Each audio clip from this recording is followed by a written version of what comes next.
Hello, and welcome to the weekly moon update. My name is Allison. I am the self proclaimed priestess of Wonderland. I'm here to encourage you to be the priestess of your own world. In today's video, we're going to be talking about the moon energy for the week of February 5th through the 11th. We have a new moon week, and we also have the start of the Follow the Moon challenge, and we have 3 community events happening this week. So before we jump into the astrology, let's talk about these community events. First and foremost is Monday, February 5th. We are going to have our moon meeting in Discord. This will help us get ready for the upcoming moon cycle. That's going to be, I usually jump into Discord around 8 so that we can get everybody together and get all the chatting and everything over with so that we're starting the book right at 8:30. So that's going to be Monday, February 5th. Then Tuesday we'll be live on Twitch, and the start of the moon challenge is February 9th, which is the new moon in Aquarius. So I hope that you can follow the moon for me for an entire moon cycle. I will be uploading videos daily to help you connect to that energy. So grab your planner and your mood tracker and your journal so that you're really connecting and making associations with how you respond to the moon energy for an entire cycle. And then on February 11th, we are going to be watching a movie in Discord, Kung Fu Panda. That's like a little cozy Sunday hangout in Discord. So lots of stuff happening this week. Let's jump into it.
So we have our new moon on Friday, which means the beginning of the week has waning crescent moons.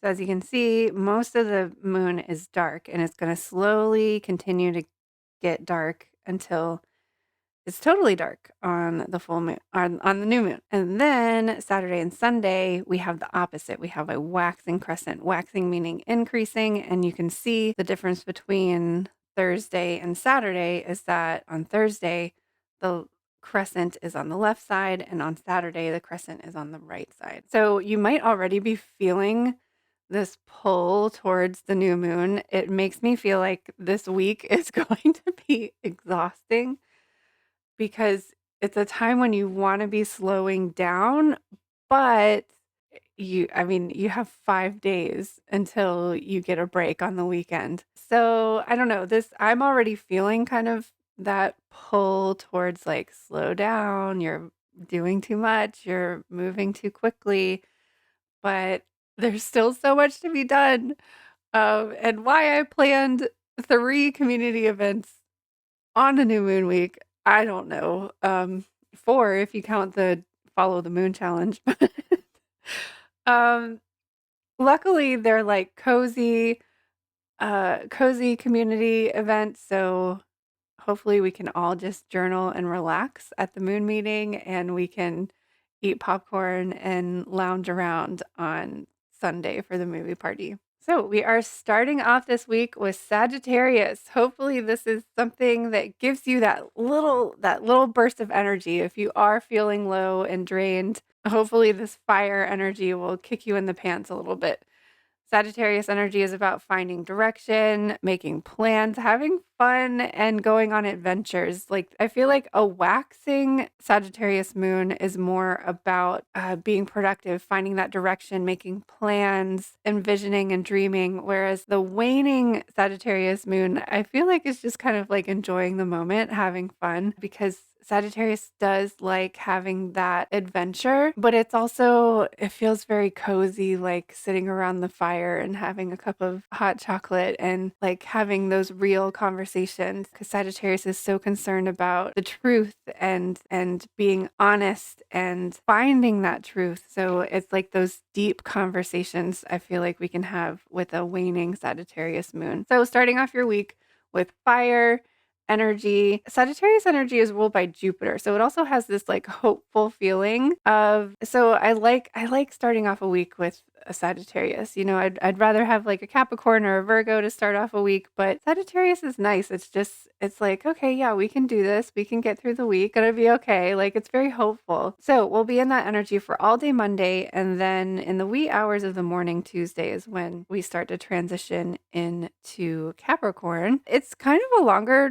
transition, but it's going to happen like while we're sleeping. So by the time you wake up in the morning, or by the time your alarm goes off Tuesday morning, the moon will basically be for the most part be in Capricorn. So Tuesday might be the day where you're actually getting things done, whereas Sagittarius might be a little bit about, okay, let's plan out the week. How are we going to like utilize this energy? How can we sustain our energy? Like, Sagittarius feels a little bit more about the like planning aspect of planning the week out, whereas the Tuesday and Wednesday feels like the actual like checking it off the list and getting it done. So we will be in Capricorn energy all day Tuesday and all day Wednesday. And then again, another transition in the wee hours of the morning. This one's a little bit later, however. So Thursday morning around 3 o'clock a.m. And then we technically move into Aquarius at 9 a.m. Thursday morning. So this is going to put us into our new moon energy. And I would like to point out that the transition into Pisces after the new moon is literally like that same exact minute. If the void of course was 1 minute different, we would technically be having a Pisces new moon. So that would make us have 2 Pisces new moons this year. So the reason I bring that up here on Thursday,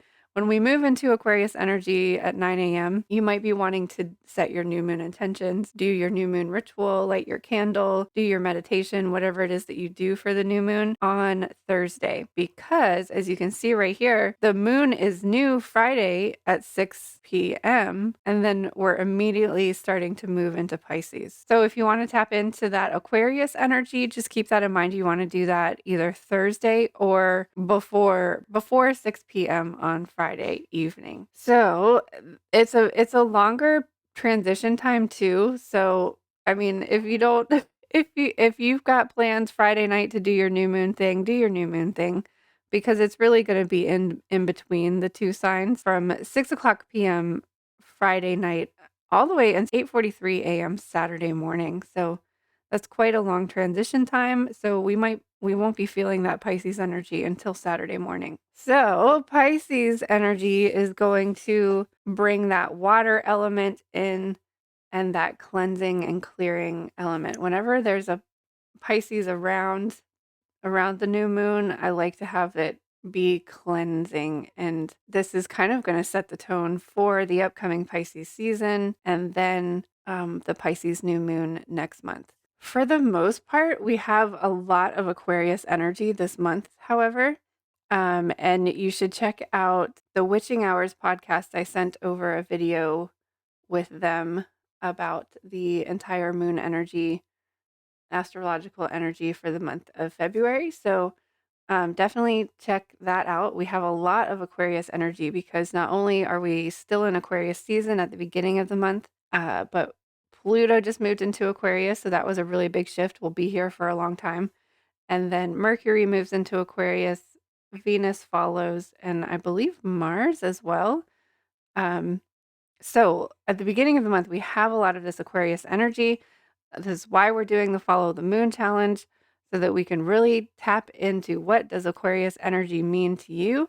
And then you can take what you've learned from the Follow the Moon challenge and use that for every moon cycle to really tap into whatever zodiac season it is or whatever sign the moon is in for the day. So to recap the energy of the week elementally, even though we're starting off with a fire moon, I feel like the energy of this week is going to be a little bit more slow moving, if not very subconscious. Aquarius is going to bring in this fresh air, this new, fresh, clean slate. But just with the waning crescent slowing down energy and the cards that we got to this week just feels very subconscious, checking in with your spirituality, checking in with your emotions, how you're feeling. So hopefully on Monday you can feel hopeful, motivated, inspired on Monday. That will take you into success and accomplishment,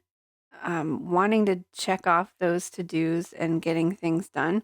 This is a really like the Capricorn days are a really good time to just like any of those last minute to-dos that you just want to like get done, and then you can just kind of crash into the Aquarius energy, be open-minded, open to receiving messages, open to receiving guidance when we move into the air element. And then really kind of deep diving into that subconscious energy with the Pisces, with Pisces coming in with the water. I think this will make a little bit more sense once we look at the cards, because the cards are just very, first of all, they're all purple.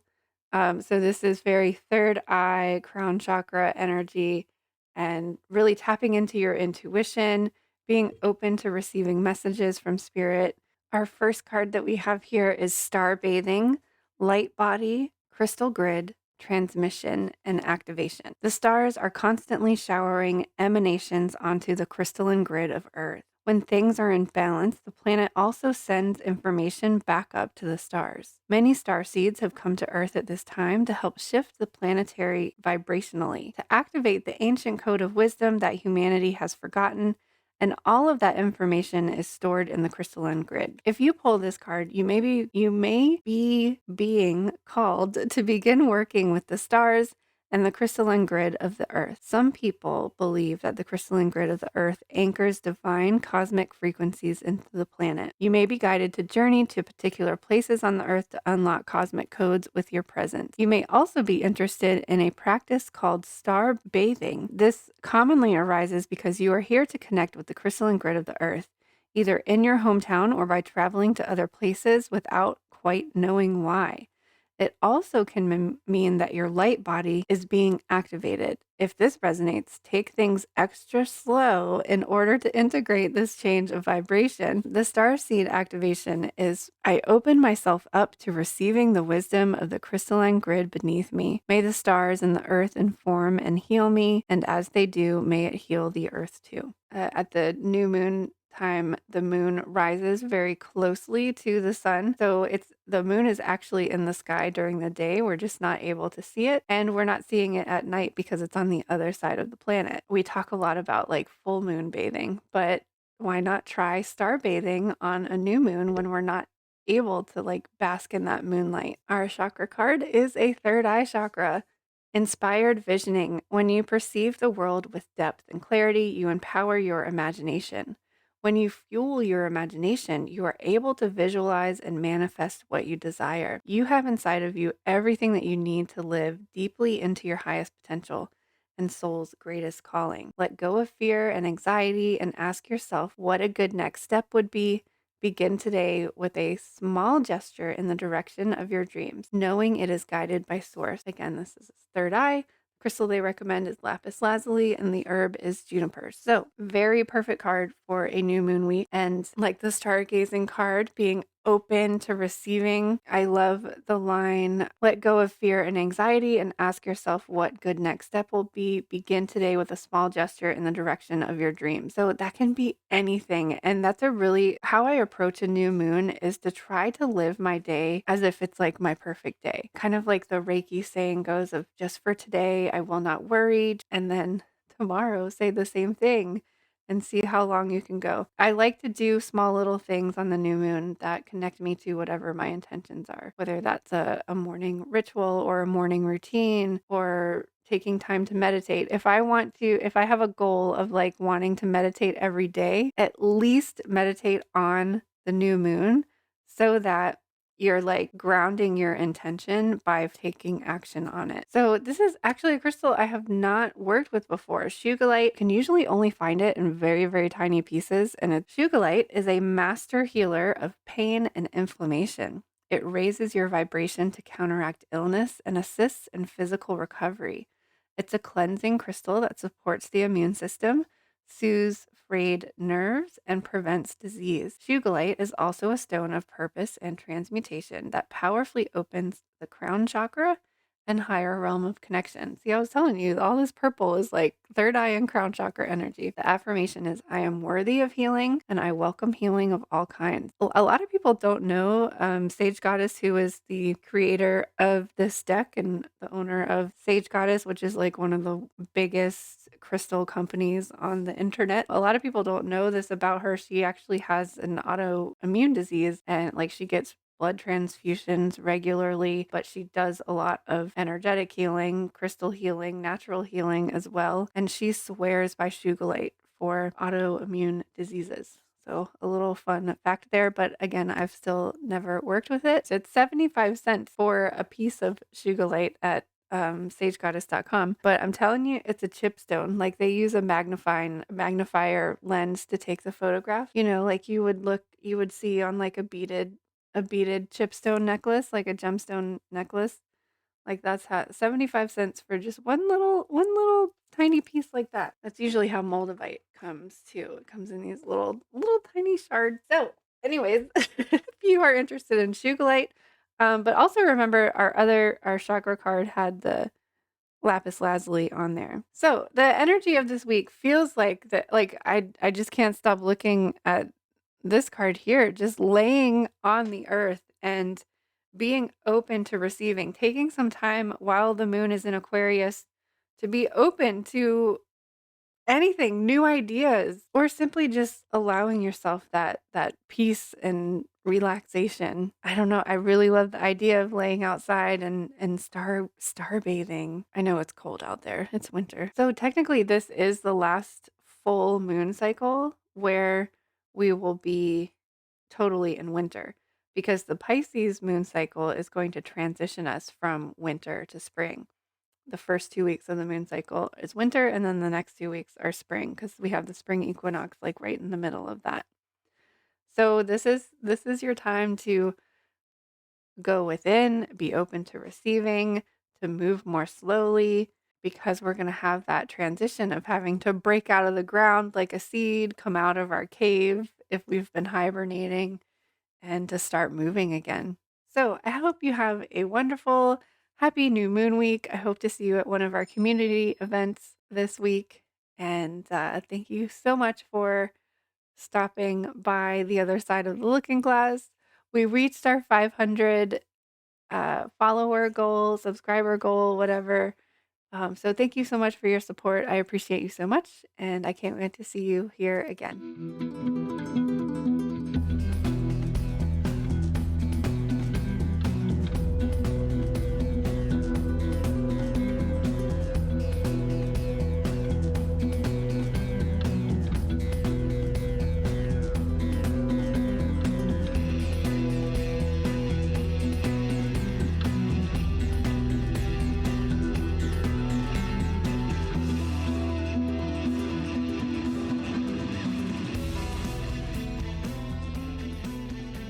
How can we, um,